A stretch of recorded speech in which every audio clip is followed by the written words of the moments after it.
बच्चों, इस अवसर पर सरताज सत्यव्रत जी ने श्री गुरु तेग बहादुर जी के ऊपर एक भजन गाया है, जिसे आप लोग सुनिए। हिंद का जो लिखाना उसको की करना है, कहाँ है वो कलर की, हिंद की वो कलर करना है। ठीक है, हाँ करता हूँ, फोटो निकालना।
जिन्होंने वक्तव्य स्पर्धा, भजन स्पर्धा, प्रश्न मंजूषा, निबंध स्पर्धा में भाग लिया। ऐसा नहीं है कि जिनको पुरस्कार दिया जा रहा है केवल वही विद्यार्थियों ने बहुत अच्छा किया, आप सबने अच्छा किया। केवल जिनके प्रयास थोड़े से अच्छे रहे उन्हें यहाँ पर पुरस्कृत किया जाएगा। उससे पहले हिंदी का जो वक्तव्य स्पर्धा या उसमें जो भजन स्पर्धा ली गई, उसमें निर्णायक के तौर पर रही विद्यालय की पर्यवेक्षिका सरिता। मुझे कहने में बिल्कुल ही संकोच है कि हिंदी का रिजल्ट लगाने में सरिता मिस परेशानी हुई, क्योंकि बच्चे बहुत अच्छा बोल रहे थे। लता मिस नहीं है, अंग्रेजी में 5वीं से 7वीं, अंग्रेजी में 5वीं से 7वीं बच्चे कहीं कहीं कमजोर रहे।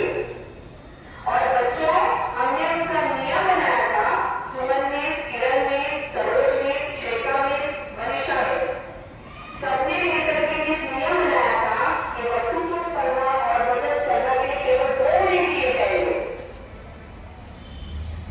5वीं से 7वीं कई बच्चे 1 मिनट में नहीं उठ पा रहे थे। मैं केवल अंग्रेजी की बात करने लगा।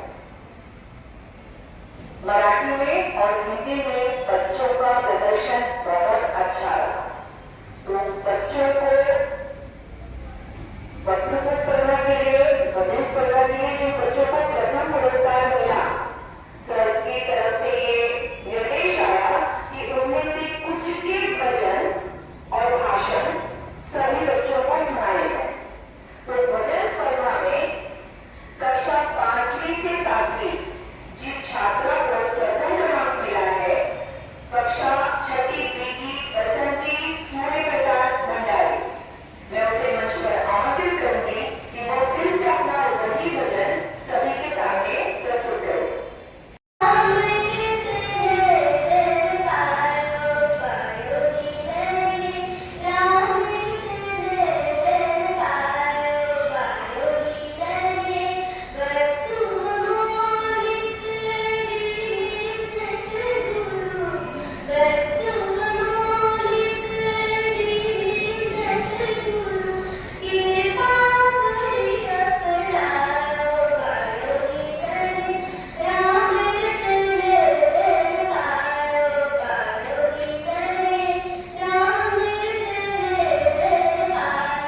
आयोजन किया गया। 8वीं 9वीं 11वीं में भजन स्पर्धा में जिस लड़की ने प्रथम क्रमांक प्राप्त किया है, रवीना बुटाराम चौधरी, कक्षा 8वीं में, मैं उसे मंच पर आमंत्रित करूंगी कि वो भी अपना भजन सुनाए। आपके चरणों में हे गुरुदेव प्रणाम, आपके चरणों में सारे तीरथ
छठी बी की छात्रा।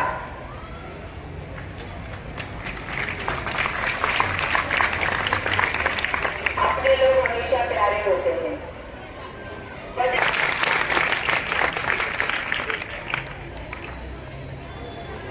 निबंध स्पर्धा छात्रा।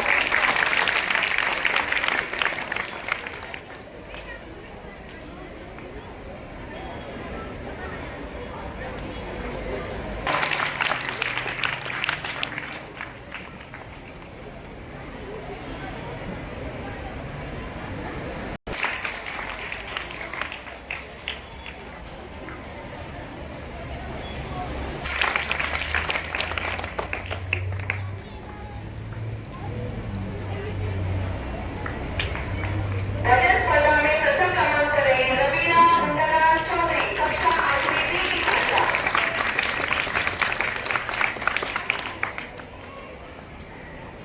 द्वितीय क्रमांक लिया है तनु कैलाश कनौजिया, कक्षा 8वीं बी की छात्रा।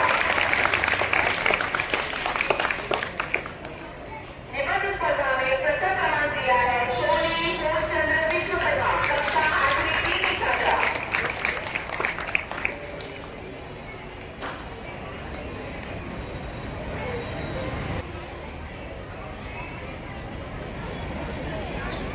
धन्यवाद। इस आयोजित की गई थी उसमें प्रथम क्रमांक लिया है 7वीं सी की हरप्रीत और अमित सिंह उलर।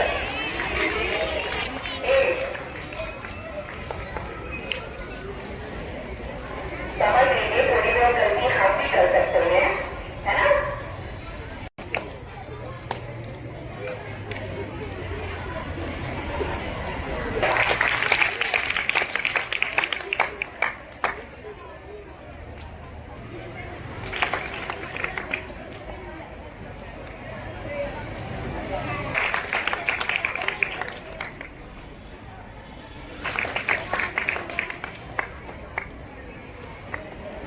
धन्यवाद। ये उन्होंने इसके लिए हमसे क्षमा मांगी। ये हम सबको उनसे सीखना चाहिए। मराठी विभाग के द्वारा 8वीं 9वीं 11वीं में जो भजन स्पर्धा आयोजित की गई थी उसमें प्रथम क्रमांक पर रही अंजलि कमलेश जायसवाल, कक्षा 11वीं क्रमांक 1 की छात्रा।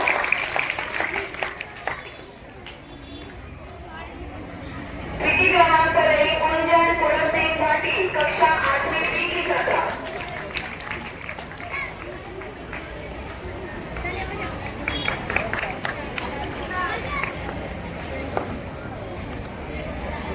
वक्तृत्व स्पर्धा में प्रथम क्रमांक पर रही दुर्गा का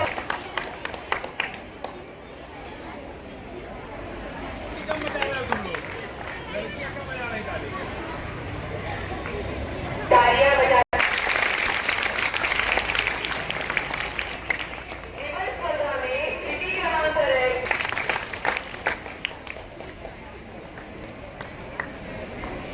धन्यवाद। जिस प्रकार से हिंदी विभाग मराठी विभाग की तरफ से स्पर्धाओं का आयोजन किया गया, उसी प्रकार अंग्रेजी विभाग के द्वारा, बच्चे आपस में बातचीत कम करिए, अंग्रेजी विभाग के द्वारा भजन स्पर्धा, वक्तृत्व स्पर्धा, निबंध स्पर्धा का आयोजन किया गया। मैं विज्ञान शिक्षिका बलजीत मिश्र से निवेदन करती हूँ कि इन विद्यार्थियों को पुरस्कृत कर अपना आशीर्वाद दें। एजुकेशन कॉम्पिटिशन जिसे वक्तृत्व स्पर्धा कहा जाता है, 5वीं से 7वीं प्रथम क्रमांक पर रही प्रेसी धर्मेंद्र पांडे, कक्षा 5वीं ए की छात्रा। इसमें 5वीं ए लिखा है बेटा। हो गया, चलो।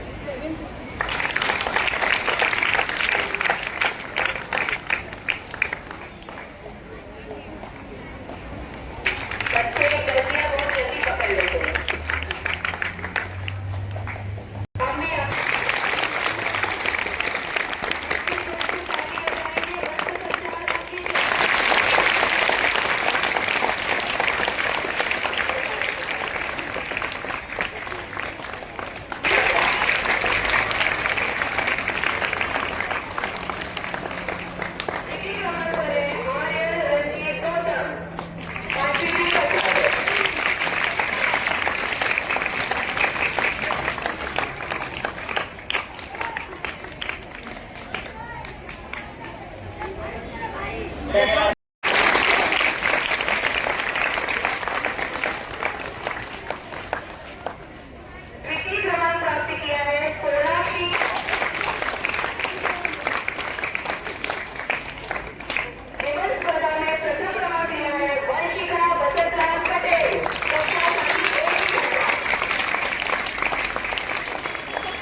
से किया गया।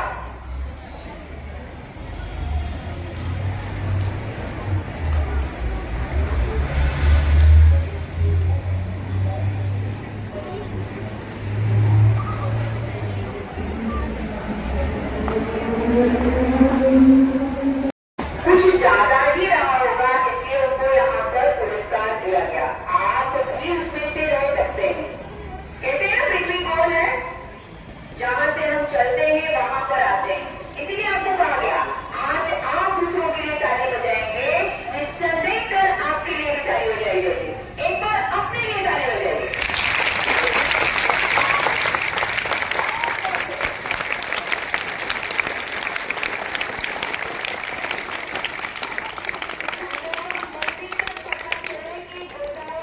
बच्चे सबसे सच्चे, सबसे अच्छे, बराबर है ना? विद्यालय में सिख समुदाय से संबंधित हमारे वरिष्ठ अधिकार हैं बलजीत मिस, मैं प्राचार्य त्रिपाठी सर जी से निवेदन करती हूँ कि भगवद गीता देकर उनका सत्कार करें।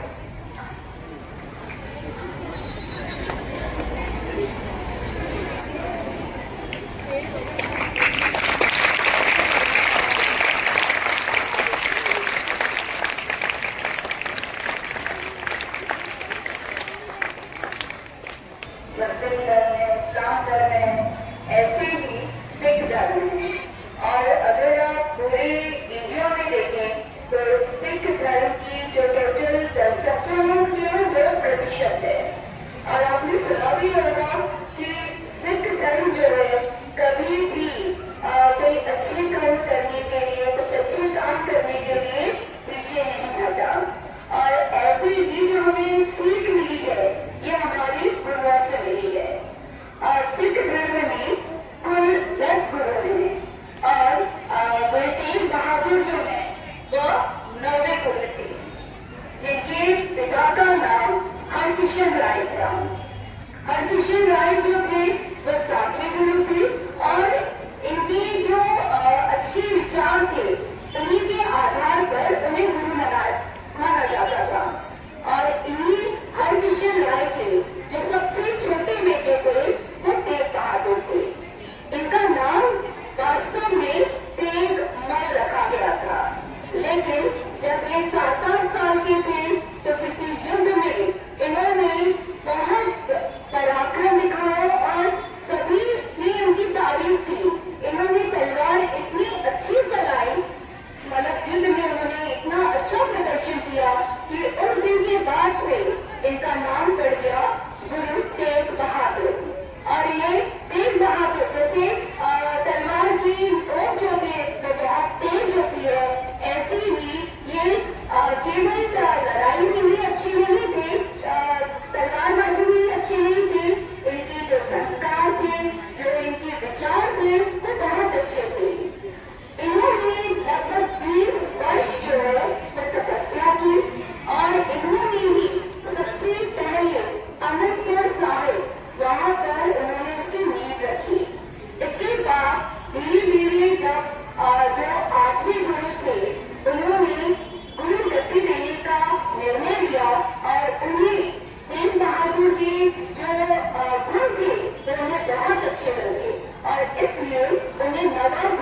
जो हमें धर्म परिवर्तन करने के लिए कहा जा रहा है, हम उनके सामने जाए, शायद वो हमारी मदद करें, क्योंकि पंजाब में वो कुछ भी नहीं कर पाए।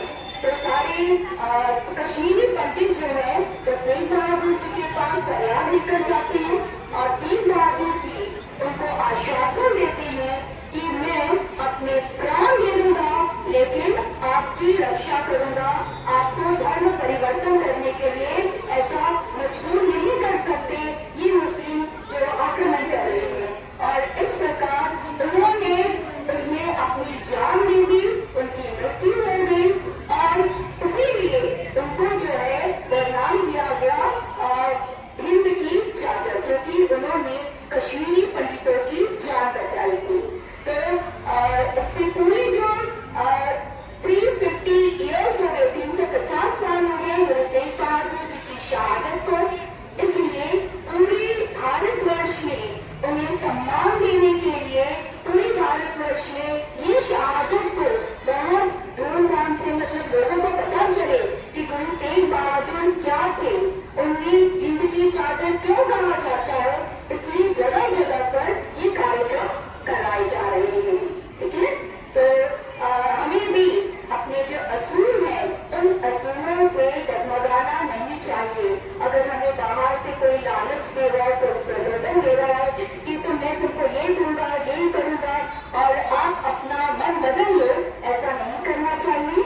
अपने जो विचार हैं उन पर अड़िग रहना चाहिए, ठीक है, फोकस रहना चाहिए। आज तो ऐसा जमाना नहीं, लेकिन अभी आप सारे बच्चे हो तो आपको भी ये डिसाइड करना है कि कभी भी किसी के बाहर के किसी लोगों पर प्रलोभन में नहीं आना चाहिए, लालच में नहीं आना चाहिए। हम सभी को फोकस रहना है। अभी हमें अपना भविष्य देखना है कि हमें पढ़ाई करनी है, हमें अच्छे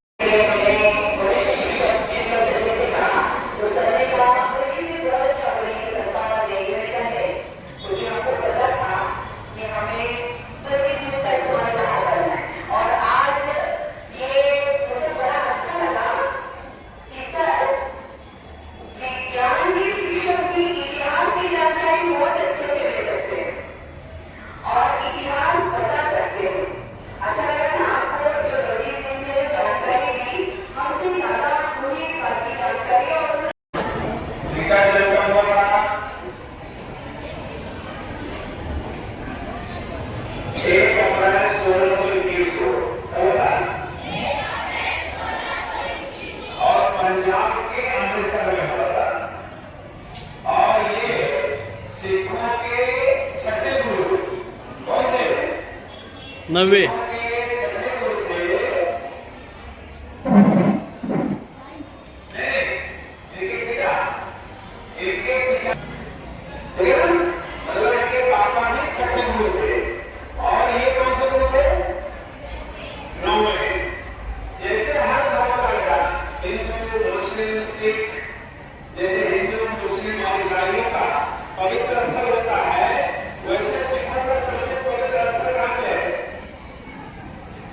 पंजाब में है और कहां पे है, कौन सा नाम है उसका?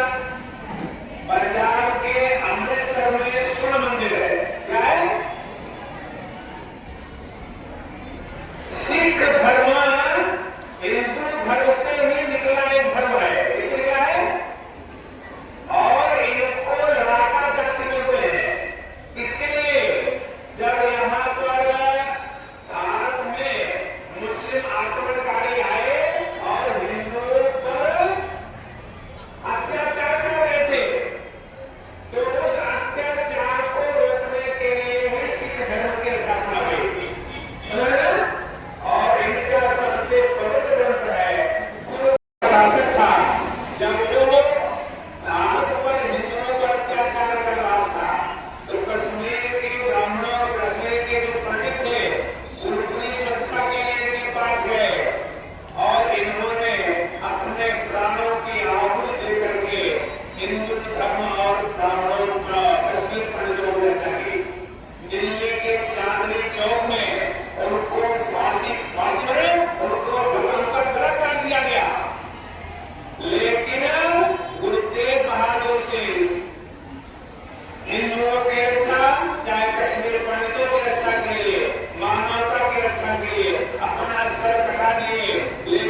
धर्म होते हैं, एक शैव होता है, वैष्णव होता है। मुस्लिम धर्म में दो धर्म होते हैं, एक शिया होते हैं, एक सुन्नी होते हैं। जैसे जैन धर्म में दो है, श्वेतांबर है, दिगंबर है ना? ऐसे ही इसमें एक है खालसा पंथ। क्या है? खालसा पंथ में खालसा जो धर्म को मानने वाले के हैं, वो 5 चीजें धारण करते हैं। 5 चीजें कौन कौन धारण करते हैं बताइए? 5 चीजें कौन कौन धारण करते हैं? उनको 5K बोलते हैं। क्या बोलते हैं? एक जो है क्या कहते हैं? बाल, जो ईश्वर द्वारा प्रदत्त रचना है भगवान की, उसका प्रतीक है। आप देखो जितने संग्रह होंगे ना, उनके पास 5 चीजें जरूर होगी। एक बाल, दूसरा एक क्रम होता है स्टील का, जो ईश्वर से जुड़ने का प्रतीक है। तीसरा है कंधा। क्या है? अपने बालों को ठीक करने के लिए कंधा चाहिए, ये ध्यान करते हैं। और एक है कृपाण। क्या है? सभी सरकार के पास देखोगे छोटी सी कृपाण जरूर होगी, वो आपको सुरक्षा के लिए होती है और दूसरों की सुरक्षा के लिए। और तीसरा पांचवा है एक, क्या कहते हैं इसको, हम आप पहनते हैं अपने बदन, क्या कहते हैं कपड़ों को नीचे, अंडरवियर, एक विशेष प्रकार का अंडरवियर होता है। ये 5 चीजें एक सरदार लोग धारण करते हैं। किसी भी परिस्थिति में उससे ये 5 चीजें अलग नहीं होती हैं। और इसी पर मैं आपको एक छोटी सी कहानी बताता हूँ कि मानवता की रक्षा के लिए जब लोग जो है क्या कहते हैं अपने धर्म से इकट्ठा करते हैं। जैसे एक सरदार जी जा रहे थे, जैसे मान लो हाईवे है ना, सरदार जी जा रहे थे, रास्ते में देखा उन्होंने, ये सब घटना बता रहा हूं मैं। सरदार जी जा रहे थे रास्ते में, मान लो अपने मुंबई पुणे है थे, रास्ते में देखा उन्होंने एक बालक का एक्सीडेंट हो गया था गाड़ी से, और उसके सर से ब्लड बहुत तेजी के साथ बह रहा था। उस सरदार ने क्या मैंने बताया, जो देश को ढकने के लिए पहनते हैं, हमारे पगड़ी पर पहनते हैं, पर उन्होंने मानवता की सुरक्षा के लिए अपने पग को अपनी सरकार खोलते नहीं, कहीं किसी के खुले नहीं देते हो, उन्होंने उस बच्चे को बचाने के लिए अपने पग को खोल करके उसके सर में बांध करके हॉस्पिटल ले जा करके उसके प्राणों की रक्षा की। बहुत से लोगों ने कमेंट किया, कभी आपने अपना पग खोल दिया, बोला हमारा पग इस बच्चे की जान से ज्यादा कीमती नहीं है। हमारा धर्म है मानवता की रक्षा करना, हमारा धर्म है दूसरे के प्राणों की रक्षा करना, इसलिए अगर हमने कोई गलत नहीं किया। ऐसे जो है सिख धर्म के लोग होते हैं, दूसरे के प्राणों को बचाने वाले, धर्म की रक्षा करने वाले। जय हिंद मैंने बताया भारत की ढाल, और ऐसे ही हम उनकी 350वीं जयंती मना रहे हैं। तो हमको आपको भी सिख धर्म के बारे में जो सुना, जो जाना, उसको अपने जीवन में भी, आचरण में भी हमको जो है पालन करना चाहिए और आगे बढ़ते हुए भारत का भी नाम रोशन करना चाहिए। जानकारियां हमारे विद्यार्थियों को देते रहते हैं। अपने आभार प्रदर्शन के लिए सुबह इसको अक्षर आप दे रहे हैं। लोभ से डिगे, ना डर से झुके, ना लोभ से डिगे, धर्म की रक्षा में आगे ही बढ़े। शहादत देकर अमर हो गए, सच्चे गुरु बनकर दिलों में बस गए। गुरु तेग बहादुर जी सिखों के 9वें धर्म गुरु थे। औरंगजेब के शासनकाल में कश्मीरी पंडितों, जो पंडित थे कश्मीरी, और हिंदू धर्म की रक्षा के लिए अपना सर्वोच्च बलिदान देने के कारण उन्हें हिंद की चादर, मतलब भारत की ढाल कहा जाता है। उनकी स्मृति में आज इस कार्यक्रम का आयोजन किया गया। मैं विद्यालय के प्राचार्य श्री ब्रजेश त्रिपाठी सर जी का आभार व्यक्त करती हूँ कि जिन्होंने अपना अमूल्य समय दिया और आपका मार्गदर्शन किया। मैं उप प्राचार्य सुब्रमण्य कृष्ण को धन्यवाद देती हूँ, जिन्होंने इस कार्यक्रम की सेवा कराई। इसके साथ ही पर्यवेक्षिका सर सरिता पांडे कृष्ण को मैं आभार व्यक्त करती हूँ कि उन्होंने भी अपना अमूल्य समय दिया। मैं उन सभी शिक्षकों का भी जिन्होंने प्रत्यक्ष और अप्रत्यक्ष रूप से कार्यक्रम में अपना सहयोग दिया